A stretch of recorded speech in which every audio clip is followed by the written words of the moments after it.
যারা যারা গুরুত্বপূর্ণ আপডেট নিউজটা দেখার জন্য ক্লিক করেছেন, ভিডিওটি দেখতে লাইক দিয়ে কন্টিনিউ করা অনুরোধ জানাচ্ছি। আসসালামু আলাইকুম বন্ধুরা, বরাবর মতো আবারও দুর্দান্ত একটি আপডেট নিউজ নিয়ে আপনাদের মাঝে হাজির হয়েছি।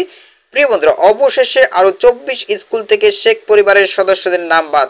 তো প্রিয় বন্ধুরা, কোন কোন স্কুল থেকে শেখ পরিবারের সদস্যদের নাম বাদ দেওয়া হয়েছে সবকিছু আজকের এই ভিডিওটির মাধ্যমে জানতে পারবেন। সো অবশ্যই ভিডিওটি প্রথম থেকে শেষ অবধি দেখার চেষ্টা করবেন। তাহলে চলুন মূল ভিডিওটি শুরু করা যাক। প্রিয় বন্ধুরা, মূল ভিডিওটি শুরু করার আগে বরাবর মতো ছোট্ট একটি রিকোয়েস্ট থাকবে, আপনি যদি আমাদের এই পরিবারের নতুন দর্শক হয়ে থাকেন, এরকম নতুন নতুন চাকরি রিলেটেড আপডেট নিউজ সবার আগে পেতে আমাদের এই চ্যানেলটি সাবস্ক্রাইব করে রাখুন। প্রিয় বন্ধুরা, এই গুরুত্বপূর্ণ আপডেট নিউজটি প্রকাশ করা হয়েছে দৈনিক শিক্ষা.com। এখানে বলা হয়েছে আরও 24 স্কুল থেকে শেখ পরিবারের সদস্যদের নাম বাদ। নিচে একদম বিস্তারিতভাবে উল্লেখ করা হয়েছে। প্রিয় বন্ধু, এখানে বলা হয়েছে আরও 24টি সরকারি মাধ্যমিক বিদ্যালয় থেকে শেখ পরিবারের সদস্যদের নাম বাদ দেওয়া হয়েছে। একই সঙ্গে এসব শিক্ষা প্রতিষ্ঠানের নতুন নাম দেওয়া হয়েছে। বুধবার শিক্ষা মন্ত্রণালয়ের মাধ্যমিক ও উচ্চ শিক্ষা বিভাগের এক প্রজ্ঞাপনে এ তথ্য জানানো হয়েছে। পরিবর্তন করা শিক্ষা প্রতিষ্ঠানের নামের তালিকা নিচে দেওয়া রয়েছে। এখানে দেখতে পাচ্ছেন প্রজ্ঞাপনটি প্রকাশিত হয়েছে 4 জুন 2025 তারিখে।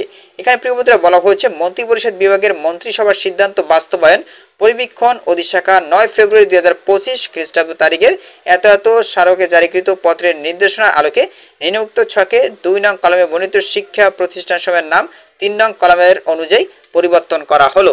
তো এখানে দেখতে পাচ্ছেন শিক্ষা প্রতিষ্ঠানের পরিবর্তিত নাম কিন্তু দেওয়া রয়েছে। এখানে দেখতেই পাচ্ছেন প্রিয় বন্ধুরা, আমি আপনাদেরকে একটু দেখাচ্ছি। বাঁশখালী সরকারি বঙ্গবন্ধু উচ্চ বিদ্যালয়, বাঁশখালী, চট্টগ্রাম। তো এই নামটাকে পরিবর্তন করে বাঁশখালী সরকারি উচ্চ বিদ্যালয়, বাঁশখালী, চট্টগ্রাম এই নাম করা হয়েছে। তো এরকমভাবে কিন্তু এখানে 24টি স্কুলের নাম পরিবর্তন করা হয়েছে।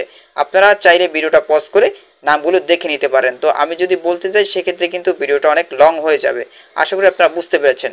তো প্রিয় বন্ধুরা, এই ছিল মূলত আজকের আপডেট নিউজ। এই বিষয়ে যদি আপনাদের কোনো ব্যক্তিগত মতামত থেকে থাকে তাহলে অবশ্যই কমেন্ট করে জানাবেন। আর যারা এখনও আমাদের এই চ্যানেলটি সাবস্ক্রাইব করেননি, দ্রুত আমাদের চ্যানেলটি সাবস্ক্রাইব করে নেবেন, কেননা আমাদের এই চ্যানেলে কিন্তু প্রতিনিয়ত চাকরি রিলেটেড নতুন নতুন আপডেট নিউজ প্রকাশ করা হয়। এতক্ষণ সাথে থাকার জন্য সকলকে অসংখ্য অসংখ্য ধন্যবাদ।